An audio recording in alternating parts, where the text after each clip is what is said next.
The case against Derek Chauvin lands loudly, guilty on all counts. But while it's a moment, is it a movement? And Michigan's redistricting committee is at work on a profoundly important endeavor, drawing up the state's electoral districts. But can they possibly make everyone happy? Today is Sunday, April 25th, 2021, and this is Flashpoint. Hi, welcome to Flashpoint. It's good to have you with us. We come to you after a very dramatic week in America. Yes, the fight against COVID continues as our endless background loop. In fact, we're reaching that worrisome point where vaccine demand now appears to be falling well behind vaccine supply.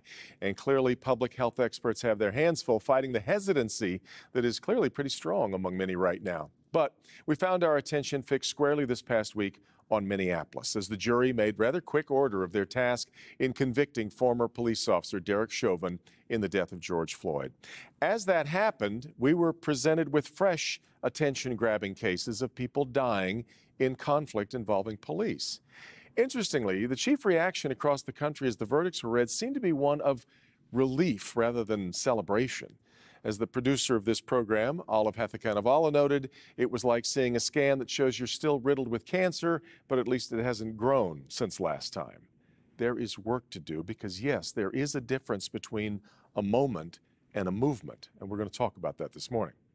We're also going to talk about the push in Lansing as Republicans try what we've seen tried in a number of other states now on changing state election laws. Is it ensuring an election is safe, or is it ensuring an election has fewer voters taking part?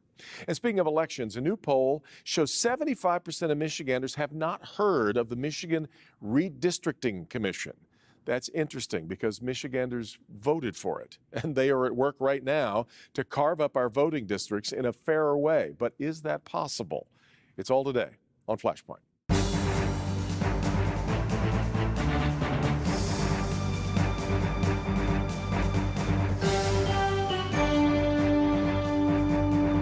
All right, we've got quite a bit of catching up to do this morning. A number of issues swirling that we have backburnered a bit as we've been in the middle of this spring surge in coronavirus cases. Let's start, though, with how we move forward as a nation from the Derek Chauvin trial. Good to have with us this morning Portia Roberson, CEO of Focus Hope. Nolan Finley is here from the Detroit News. Sandy Barua back on board, the head of the Detroit Regional Chamber, and Stephen Henderson, the host of Detroit Today on WDET. Stephen, let me start with you. I mentioned that off the top that it seemed more relief than anything else this week, and yet other cases were surfacing in real time. Really curious about what your takeaway was from the week. Well, so, I mean, of course, Derek Chauvin murdered George Floyd and should have been held responsible for that by the law. And we saw a jury do that in Minneapolis, and that is a step in the right direction, given how often we don't see police officers held accountable for murder. And they murder citizens quite a bit. They murder black citizens at disproportionate rates. But I keep coming back to the statement that the Minneapolis Police Department put out the night that that George Floyd was killed. And what they said was that a suspect had died of a, quote, medical incident while he was being arrested. That says everything about what this problem is. This is not about rogue cops. This is not about a group of bad cops. This is about a system that is designed and is propelled in the direction of injustice and lying and cover-up on behalf of its officers. And so I think the question for Black America really is becoming, you know, at what point should we stop even engaging with law enforcement in this country because it's dangerous, it doesn't protect us from the crime that disproportionately affects our communities, and it threatens our lives. And the question for the rest of America is, what are you willing to do to change policing, to fundamentally change policing in a way that would not have these things happen and not institutionalize the idea that this is okay. That this Terribly heavy question, Stephen. Portia, we see then, I had Rashida Tlaib on the program last week, and she, of course, tweeted out that it's time to get rid of policing and get rid of incarceration. You drill down and you realize that's not exactly what she means in a total way. But the rhetoric is so heated right now. To see a congresswoman at such odds with her home district's police chief, I am wondering how we kind of create the kind of change Stephen is hoping for.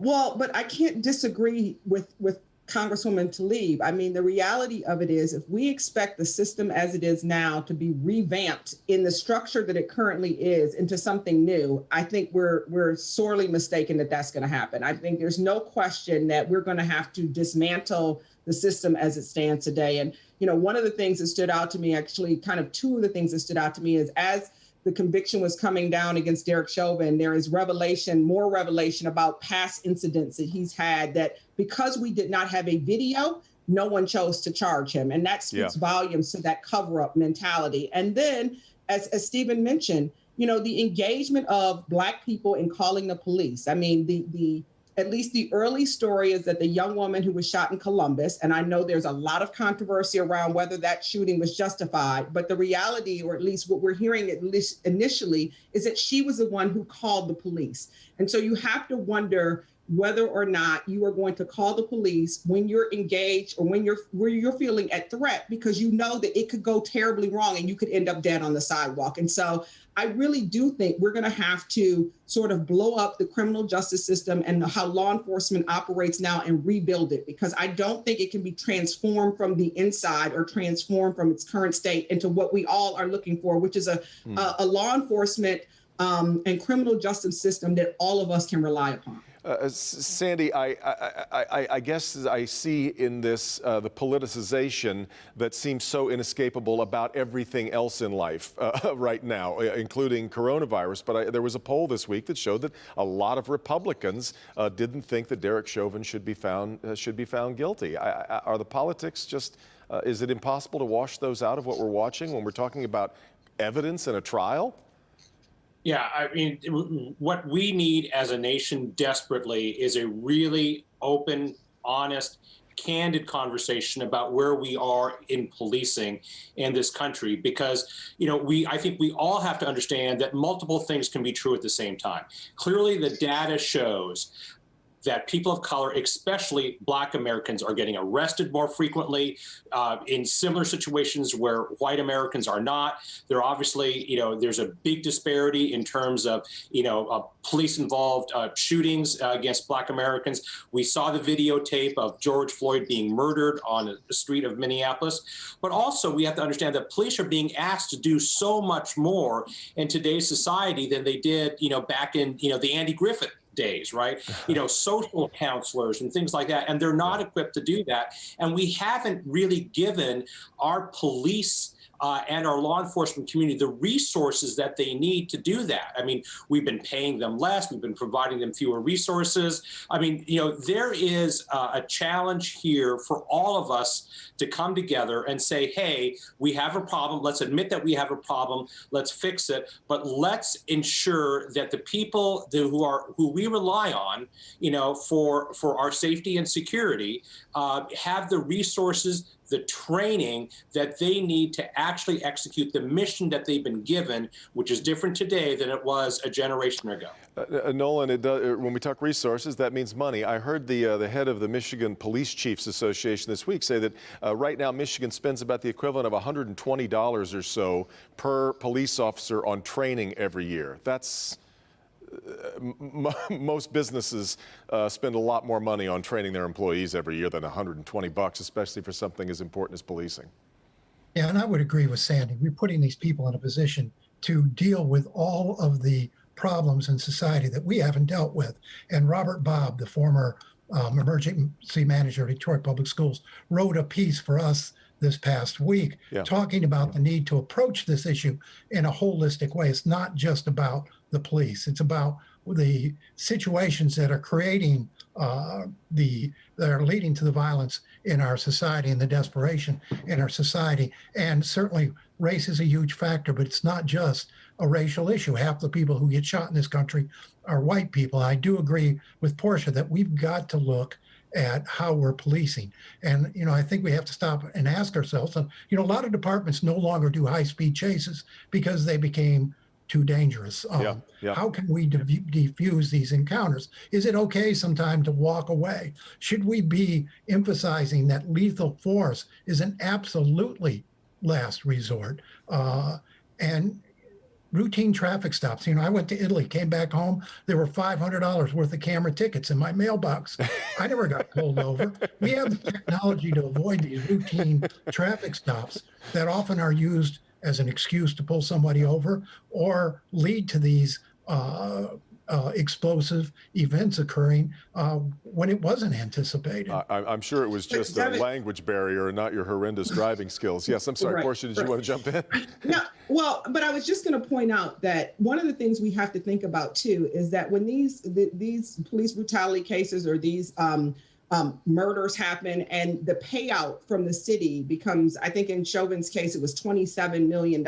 So you want to talk about, the amount of money we spend on police training, that comes out of a general fund. And so it's an ongoing perpetuating cycle. You remove more money from the general fund. So there's less money for the city to provide social services. There's less money for the city to provide good schools. There's less money for after school activities. And so, it also engages the idea that, when we see these payouts, we sort of, the family deserved that, which they did. But remember that it's coming from the very people who probably need that money more so in terms of all the other services we could be providing as a government in order to make sure that our citizens are safe, not only because we train more police officers and train them much better, but that we also provide other activities, mental health counseling that we got rid of under a former governor that we just destroyed. And so we ended up using the criminal justice system as a housing technique for people who were mentally ill. And that's not going to work. And we know that over and over and over again, it's not going to work. And that's why I maintain that we're not going to be able to just sort of revamp this system. We've got to blow it up and start again and figure out how it works going forward. And Devin, if I could just add, in these situations, there's a lot of fear on both sides of the badge, and I think we have to work to take the fear. There's not always fear. Nolan, when you get stopped, your fear is going to be extremely different than what Stephen's fear is going to be, and we see that time and time again. I see white men challenging officers, telling them, "I'm not getting out the car. I'm not doing any of that." And I'm not saying that, Portia, but I'm saying that in these situations, both the people who are getting stopped and the police officer are in a very fearful, unpredictable. Why are they so afraid of us, though? What is it about me that makes them so afraid of me? Decisions when they're afraid, and I think we've got to figure out how to take. Hang on, gang. It's starting to sound like mud. Everybody talking over each other. Stephen, jump in there one at a time if we could. Go ahead, Stephen. You've got to ask, and this gets to the systemic problem. Why are the police afraid of black people in a way that they are not afraid of white people? Why are they afraid of black people who they have down on the ground with their knee on their neck and stay there for 9 minutes? That's not fear. That's hatred. That's bigotry. It's bias. And you have to address it that way, I think, before you can even talk about reform of police. We have a problem in the culture that assigns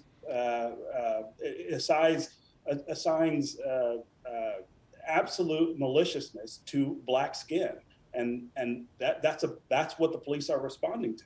I think that's true in a lot of cases. Some cases, I don't think in every case that's what's motivating here. I think in these situations, people are afraid. I mean, police officers are human beings. Whether that person is black or white, I think there's fear involved, and I think we have to take down that fearful part of these encounters. Let me let Sandy jump in before we get to the break. Go ahead, Sandy. So under the headline, multiple things can be true at the same time. So first of all, Nolan and I kind of come into this conversation from a position of privilege. Despite the number of times that Nolan and I may have been pulled over, I've never been accused of driving a car that's not mine. I've never felt, any fear that my life is going to be in danger. And, and not all segments of society can say that. And I just want to acknowledge that, there's a privilege here. But also to Portia's point, I mean, you do see different interactions, with whites versus blacks. I mean, mean, as Portia said, you see those, challenges being made by white people, and they're treated very differently. But again, 2019 was also the year that had the most law enforcement officers killed in this country. So, I don't think we can ignore that fact either. So again, multiple things can be true at the same time. We did not get to the other topics, but there was no way that I was going to stop you guys. I really appreciate the very thoughtful conversation. Thanks, gang. Stay safe. We'll talk to you soon. Thank you. We'll take a quick break. We'll be back with more. We're going to talk about the redistricting effort in Michigan, so critical. This is Flashpoint on Local 4.